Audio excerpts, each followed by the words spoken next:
Beating the odds. Ryan Blair. Ryan Blair. Ryan Blair. Former guest himself, Ryan Blair. 29-year-old multimillionaire Ryan Blair. Ryan is also a successful investor and business consultant. Take Ryan Blair. He's founded 6 successful companies, and he's only 30 years old. He's going to show you how to stop overthinking and start making millions fast. It wasn't always like this.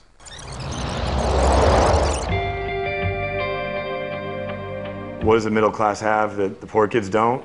My dad was an engineer. You know, he had a $100,000 a year job. We had everything. I had all kinds of fun stuff. You know, I had new clothes come school year. I had a go-kart. I had bicycles. I was a privileged kid. The next thing you know, all that was stripped from me when my dad got addicted to drugs. And we lost our house, we lost our cars, we lost the stuff. So I knew what it was like to lose it all and go from the middle class to poverty.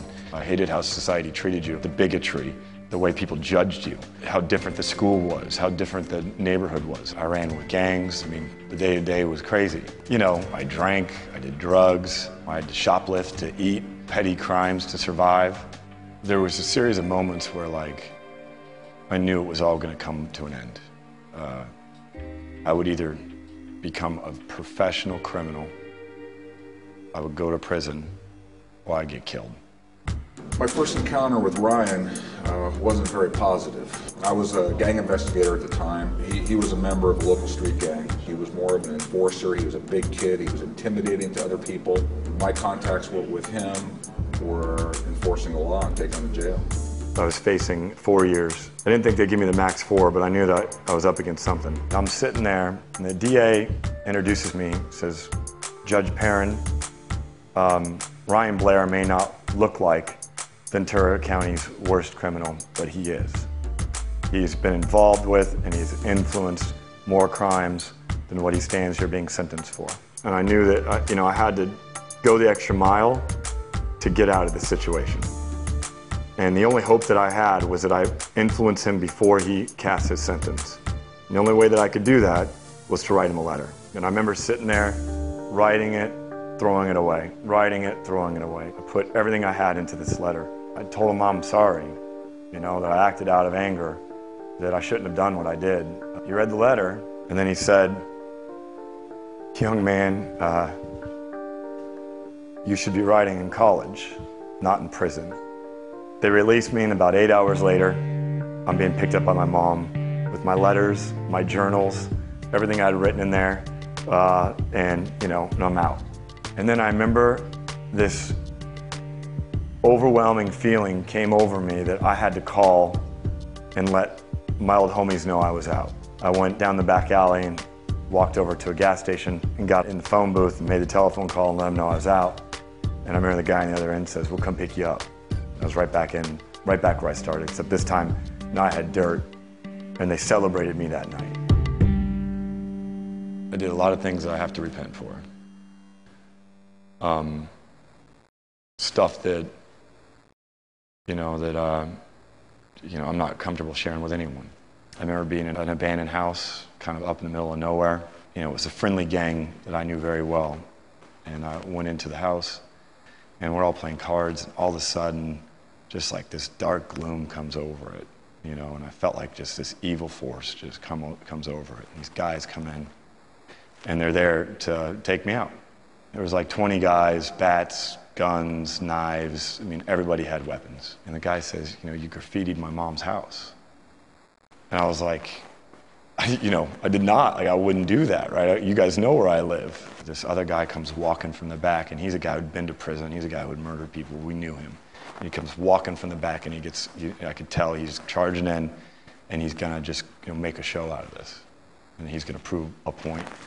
And so I immediately pulled out my gun, and I went right toward his head and said, I die, you die. How close to death did I come? As close as I'll ever come. And that happens, it's like a slow motion type situation. I'm thinking Randy Pinnis, I'm thinking my mom, I'm thinking about the good times that I had. It's a bit of a surreal, life flashes before your eyes. You get into this zone where, You either make the right decision or the wrong one. I was fortunate enough that day that I was protected and that I was armed and that I made the right decision. And I kind of backed out of the house and kind of took some steps out. And as soon as I got to the door, I ran as fast as I could. I jumped every wall I possibly could. I had to distance myself from the people. You know, I had to change my environment. I had to get a job. I preoccupied myself with a job that filled all of my time, every waking minute of every waking hour. It was the only way I could leave the neighborhood without selling out, without them being mad at me. I had to get a job. First thing I did, I worked at a dry cleaner for about a day. I hated that. I collected cans, recycled goods. I worked at a wood shop. I did roofing. I did a lot of odds and ends. I learned what I didn't want to do. And then I got a job working in a company that was starting to expand named Logix Development Corporation.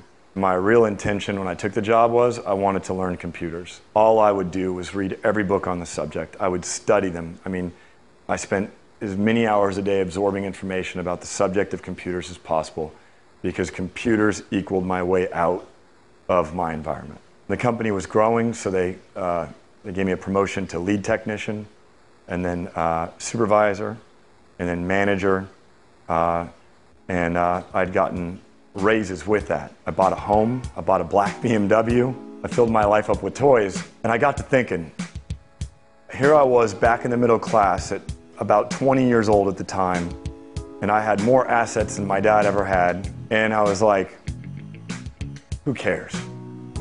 You know, I want more than that. Most people in America today, they're so afraid to lose their little middle class status. They're so afraid of what their friends are gonna think, they don't ever do anything. They sit in the same position for the rest of their life, and then one day it does get ripped away. I wasn't gonna have that. So I leveraged my middle class status, my middle class wages, my middle class credit cards, my middle class everything, and I basically took out loans and did everything I could to start my own business. $75,000 a year. That was my number. That was my goal. And you know, it took me about a good year till I hit that number. And then when I hit that number, I said, what about $750,000? It took me a couple of years until I hit that number. You know, then it was, what about $7.5 million? And eventually I hit that number. And then it was about $70 million. And eventually hit that number. And now it's about $700 million. And eventually I'll hit that number. I made the change from a common thief to up close and personal with Robin Leach. And I'm far from cheap, I smoke skunk with my peeps all day. Spread love, it's the Brooklyn way. The Moet and Alizé keep me pissy. Girls used to diss me, now they write letters cause they miss me. That's right.